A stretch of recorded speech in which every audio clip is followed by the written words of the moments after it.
পাঁচটি কারণ আছে এরকম যে পাঁচটি কারণে একজন স্বামী তার স্ত্রীর প্রতি মন হারিয়ে ফেলে এবং কষ্ট পায় এবং স্ত্রীর প্রতি তার যে ভালোবাসা এটা হারিয়ে যায়।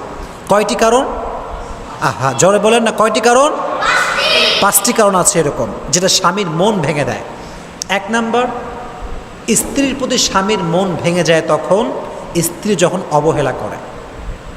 অবহেলা কোনো স্বামী সহ্য করতে পারে না। ফর এক্সাম্পল, একজন স্বামী, সে পুলিশ বা সে একজন র্যাব কিংবা বিডিআর কিংবা সে একজন গভর্নমেন্ট এমপ্লয়ার, সে সারাটা দিন ডিউটি করেছে, ডিউটি করতে সে রাতেরবেলা কাম ব্যাক করেছে বাসায়। এখন বউ বসে থেকে সিরিয়াল দেখতেছে, স্টার জলসা দেখতেছে, ধুমাইয়া দেখতেছে। বেচারা স্বামী যে ক্ষুধার্ত, তার যে খিদা লাগছে তার কোনো হুশই নাই, খবরই নাই। এটা হচ্ছে কেয়ারলেস হওয়ার নমুনা, এটা অবহেলার একটা বড় নমুনা, যত্নহীন হওয়ার একটা নমুনা।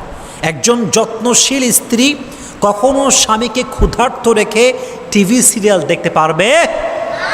এটা কোনো ভালো স্ত্রীর কাজ হতে পারে না। এই জন্য এক নাম্বার কাজ আমি সমস্ত বোনদেরকে বলছি, যারা বিয়ে করেছেন তাদেরকেও বলছি, যারা নেক্সটে করবেন তাদেরকেও বলছি যে কখনো স্বামীর প্রতি কোনো প্রকার অবহেলামূলক কোনো আচরণ স্ত্রীর জন্য করা জায়েজ হতে পারে। এক নাম্বার, যেটা মন ভেঙে দেয়। দুই নাম্বার, অনেক স্ত্রী আছে দেখবেন স্বামীর সঙ্গে অন্য পুরুষকে কম্পেয়ার করে, তুলনা করে, যারে তোমার বন্ধু কত সুন্দর সরকারি চাকরি করে, কত টাকার মালিক, শাশুড়িকে ওইটা দেয়, শ্বশুরকে ওইটা দেয়, তার বউরে গহনা দেয়, আইফোন দেয়, বিশাল বড় বাড়ি করে দিয়েছে, সে কত স্মার্ট, আর তুমি আমার কি দিছো? দেয় একখান বাস। এই বাস খাইলে স্বামী আর সহ্য করতে পারে না। কিরে, সে আমার বউ, সে আমারে ভালোবাসবে, সে আমার সামনে অন্য পুরুষের গুণগান কেমনে গায়? এটা স্পষ্ট হারাম, এটা ঠিক না। রসুল নিষেধ করেছেন যে তোমরা স্বামীর সামনে অন্য পুরুষের গুণগান গেও না, তোমরা স্বামীর সঙ্গে অন্য পুরুষকে কম্পেয়ার করো না। এটা মারাত্মক পর্যায়ের গুনাহ, এটা স্বামীর মনে আঘাত পায়, সে অনেক হার্ট ফিল করে, এটা ঠিক না। স্বামীকে মোটিভেট করেন, ভালো কাজ করতে বলেন, it's okay, there is no problem, কোনো সমস্যা নাই। কিন্তু স্বামীকে আপনি ক্রিটিসাইজ করে নিচে নামাবেন আর অন্য পুরুষকে আকাশে উঠাবেন, এটা কোনো ভালো নারীর কাজ হতে পারে? এটা ভালো কোনো মহিলার কাজ হতে পারে না। এজন্য স্বামীর মন ভেঙে দেয় পাঁচটি কারণ বলছিলাম। দুই নম্বর কারণটা হচ্ছে যখন স্বামীর সামনে বউ অন্য পুরুষকে টেনে নিয়ে এসে স্বামীর সঙ্গে কম্পেয়ার করে, স্বামীকে ক্রিটিসাইজ করে এবং অন্য পুরুষকে হাইলাইট করে, এটা স্বামী সহ্য করতে পারে না। দুই নম্বর। তিন নম্বর আরেকটি বিষয়, সেটি হচ্ছে কোনো ভদ্র স্বামী, ভালো স্বামী তার স্ত্রীর সঙ্গে পর পুরুষের কোনো অনৈতিক সম্পর্ক সহ্য করতে পারে না। This is very bad quality, very bad quality. অনেক মেয়ে দেখবেন এলাকার ভাইদের সঙ্গে খুব আলগা পিরিত, দোকানদারের সঙ্গে আলগা পিরিত, আছে না নাই? আচ্ছা। স্বামীর সঙ্গে যখন কথা কয় কি রাগ, হ্যাঁ কোথায় আছো, কখন আসবা, কি করো তুমি, খালি ঘুরে বেড়াও। আর যখন অন্য কাউকে ফোন দেয়, আসসালামু আলাইকুম ভাইয়া, কেমন আছেন, কি করছেন, কি মিষ্টি ভাষা। এটা ঠিক না। স্বামীর সঙ্গে your behaviour should be soft, your communication should be soft. যখন কথা বলছেন একদম নর্মালি কথা বলেন, মিষ্টি ভাষায় কথা বলেন। মিষ্টি ভাষায় কথা বলা, মুচকি হাসি দিয়ে কথা বলা, এটা হচ্ছে সাদাকা করলে যে সওয়াব পাওয়া যায়, আল্লাহ সেই পরিমাণ সওয়াব আপনার আমলনামায় লিখে দিবে। কোন সুবহানাল্লাহ। এটা এত সুন্দর একটা কাজ। এজন্য পরপুরুষের সঙ্গে অনৈতিক সম্পর্ক স্বামীরা সহ্য করতে পারে না। এটা হচ্ছে তিন নাম্বার কারণ যেটি স্বামীর মনকে ভেঙে দেয়। চার নাম্বার আর একটা ব্যাড কোয়ালিটি হচ্ছে স্বামীর আপনজনদের সঙ্গে খারাপ ব্যবহার করা। For example, you are married, এখন আপনি একটা বাসা নিয়ে আছেন, যে বাসায় আপনি এবং আপনার ওয়াইফ থাকেন। এখন বাসাতে আসছে আপনার নিজের মা বেড়াতে আসছে। কে বেড়াতে আসছে? মা। বলেন প্রিয় ভাইরা, কে আসছে? মা। এখন মা আসতে আপনার বউ খুব বিরক্ত, হ্যাঁ বুড়ি কোত্থেকে আসছে, এমনি কয়, বুড়ি আসলো কি করতে, বুড়ি কি কোনো কাজ কাম নাই? তো যখন আমার ওয়াইফ আমার সামনে কথা বলছে, বুড়ি কেন আসছে, কি করতে আসছে, ওর কি কোনো কাজ কাম নাই? একজন হাজব্যান্ড হিসেবে এটা কোনো হাজব্যান্ড সহ্য করতে পারে না। এটা ওয়াইফের প্রতি মনের যেই ভালোবাসাটা ছিল না, এটা কমে যায়, রেসপেক্টটা কমে যায়, সম্মানটা কমে যায়, হৃদয়টা ভেঙে চুরমার হয়ে যায়।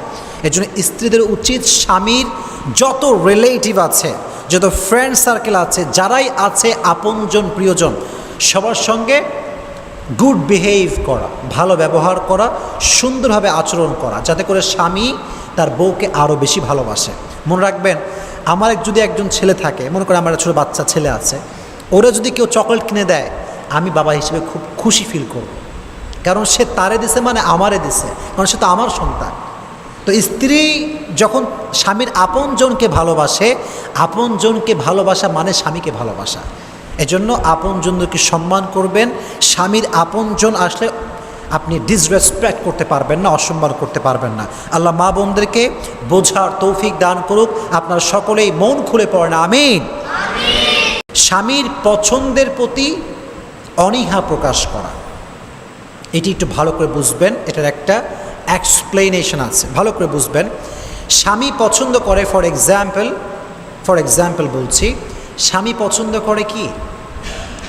ভাত, ডাউল আর সবজি। জাস্ট ফর এক্সাম্পল, উদাহরণস্বরূপ বলছি। এখন বউ পছন্দ করে খালি গরুর গোস্ত আর ইলিশ মাছ। পার্থক্য আছে, দুজনের মাঝে পার্থক্য আছে। এখন বউ সব সময় গরুর গোস্ত রান্না করে, ইলিশ মাছ রান্না করে, দ্যাট মিন্স তার যেই ফেভারিট ফুড আছে এটা সে অলওয়েজ রান্না করে। কিন্তু স্বামী কি খায়, স্বামীর কোনটা পছন্দ, এটার দিকে কখনো ঘুরেই তাকায় না। স্বামী বহুদিন ধরে বলতেছে একদিন পায়েস বানায়ও, একদিন ক্ষীর বানায়ও, একদিন সিমাই টিমাই কইরো, মাসের পরে মাস, ইভেন বছর পার হয়ে যায়। স্বামীর যে একটা চয়েস আছে খাবারের, স্ত্রীদের দিকে লক্ষ্যই রাখে না, মানে খেয়ালই করো না। এতে করে কী হয় জানেন? স্বামীর মনটা ভেঙে যায়, সে ভালোবাসতে আর পারে না। কিরে আমার বউ, আমার কি লাগবে কি লাগবে না, কোনটা পছন্দ কোনটা পছন্দ না, কোনটা ফেভারেট না, এটা যে বউ বোঝে না, সেটা কেমন বউ? বউ তো হচ্ছে সেটা ভালো যেই বউ স্বামী বলার আগেই বুঝবে স্বামীর কী দরকার, স্বামীর কী প্রয়োজন, বলার আগেই হাজির হয়ে যাবে।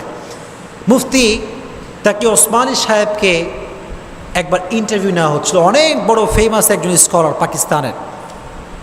ওনাকে বলো আপনি আপনার বউ সম্পর্কে একটা ফিডব্যাক দেন।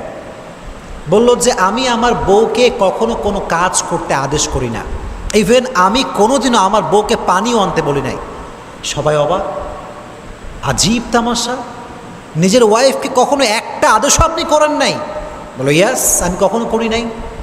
বলে কেন? বলে যেখানে আদেশ করার পূর্বেই সব কাজ হয়ে যায়, সেখানে আদেশের কি প্রয়োজন? সুবহানাল্লাহ পড়ে। কি অবাক করা বিষয়, কখনো আদেশ করতেই হয় না। বউকে বলতে হয় না যে পানি নিয়ে আসো, আগেই পানি হাজির। বউকে বলতে হয় না জামাটা ধুয়ে দাও, আগে জামা ধুয়ে পরিষ্কার। So this is the quality that you need to belong as a wife. মা বোনদেরকে বলছি, এই কোয়ালিটি মেনটেন করবেন যে স্বামী বলার আগে সব হাজির হয়ে যাবে। স্বামীর প্রত্যেকটা পছন্দ অপছন্দ খেয়াল করে আপনি চলবেন। আল্লাহ মা বোনদেরকে এই 5টি বিষয়কে বুঝে শুনে আমল করার তৌফিক দান করুন।